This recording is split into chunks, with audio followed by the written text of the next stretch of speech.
नमस्कार मैत्रिणींनो, आपल्या यूट्यूब चॅनलमध्ये तुमचं खूप खूप स्वागत आहे। मी आहे स्वप्ना आणि घेऊन आले आहे एक नवीन व्हिडिओ। थंबनेलवरून तर तुम्हाला कळलंच असेल की आजचा टॉपिक काय आहे, कारण नुकतंच 2 दिवसापूर्वी नेहा आशिष तिवारी हिचं एक एंगेजमेंट सेरेमनी आपण बघितली यूट्यूबवरही आणि खूप कौतुक सगळ्यांचं, त्यांच्या घरच्यांचं म्हणा, तिला ज्यांनी ॲक्सेप्ट केलं अशा त्या मुलाचं सगळ्यांचंच खूप मनापासून कौतुक करते आणि व्हिडिओला स्टार्ट करते।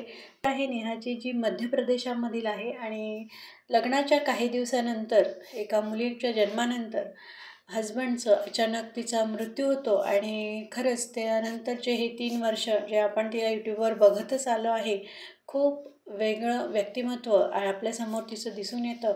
आणि त्यामध्ये आज जेव्हा 2 दिवसापूर्वी एक न्यूज आली तिच्या एंगेजमेंटची, ते बघून तर समाजाला एक आदर्श किंवा समाजासमोर एक आदर्श तिच्या घरच्यांनी म्हणा, तिने म्हणा आणि तिला ॲक्सेप्ट करणाऱ्या त्या पुढच्या फॅमिलीनी जे धैर्य दाखवलं किंवा जे धाडस तिच्या बरोबर उभं राहण्याचं दाखवलं आहे, ते खरंच खूप वाखाणण्याजोगं आहे। आणि हा व्हिडिओ घेऊन येण्याचं कारणही तेच आहे की आपण सारखंच विधवा या विषयावर बोलत असतो आपल्या व्हिडिओच्या माध्यमातून आणि त्यामुळे मलाही वाटलं की हिचंही कौतुक आपल्या व्हिडिओच्या माध्यमातून नक्कीच व्हावं।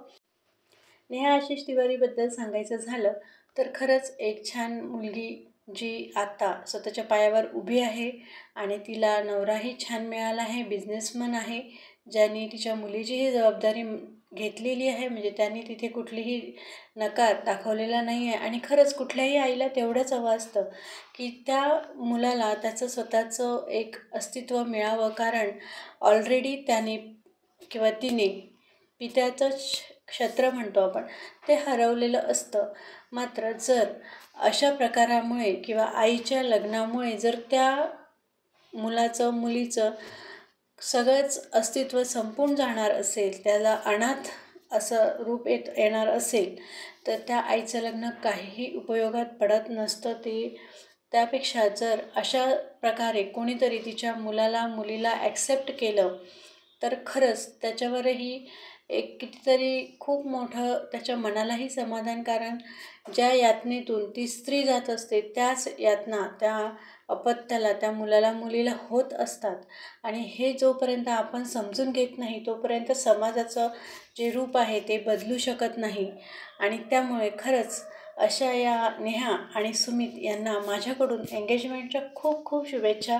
आणि समाजामधील हा बदल, हा जो नवीन आदर्श आहे, तो आपण सगळ्यांनी नक्कीच घ्यावा असं मला वाटतं। जेव्हा सेकंड मॅरेज असतं तेव्हा लोकांचा बघण्याचा दृष्टिकोन वेगळा असतो की आता, आणि एक साधेपणा असतो त्याला की एक फॉर्मॅलिटी म्हणून काहीतरी जबाबदारी किंवा काहीतरी आधार हवा आहे, काहीतरी फॉर्मॅलिटी करायची आहे, हिलाही आधार हवा आहे, त्यालाही आधार हवा आहे, मुलांना एक हक्काचं काहीतरी घर मिळणार आहे, यासाठी हा केलेला एक समझौता बऱ्याच ठिकाणी दिसून येतो।